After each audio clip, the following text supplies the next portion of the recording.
নমস্কাৰ বন্ধু বান্ধৱীসকল, পুনৰ আন এটা চাকৰি খবৰ লৈ আহিছোঁ।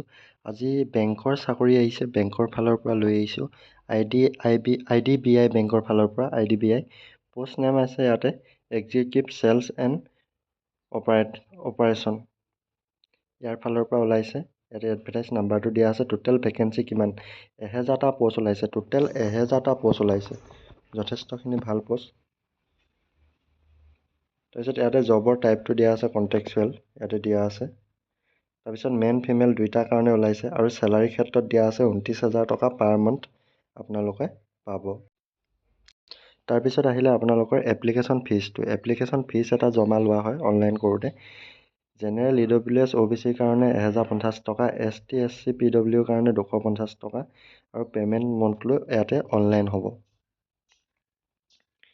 তাৰপিছত বয়সৰ কথা আহিলে as limit 25, 20 to 25, qualification any graduation can apply।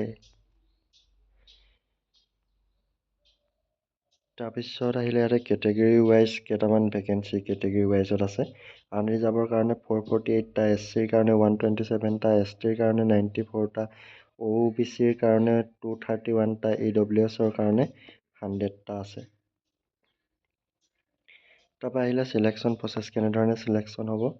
Written exam, professional interview, document verification, medical examination এইখিনি হ'ব। বাকী ইমান নাই। ইয়াতে অনলাইন ফৰ্ম ফিলআপৰ লিংক কেইটামান দিয়া আছে, এইকেইটা মই ভিডিঅ' ডিছক্ৰিপশ্যনত দি দিম, তাৰ পৰা আপোনালোকে চাই ল'ব। আৰু ইয়াতে দিয়া আছে আপোনালোকক অফিচিয়েল নটিফিকেশ্যনৰ যোনটো PDF টো, এইটো PDF টো মই দি দিম, আপোনালোকে তাৰ পৰা গৈ গোটেইখিনি চাই ল'ব পাৰিব এডভাৰটাইজমেণ্টটো। গতিকে ইমানেই আছিলে, ধন্যবাদ।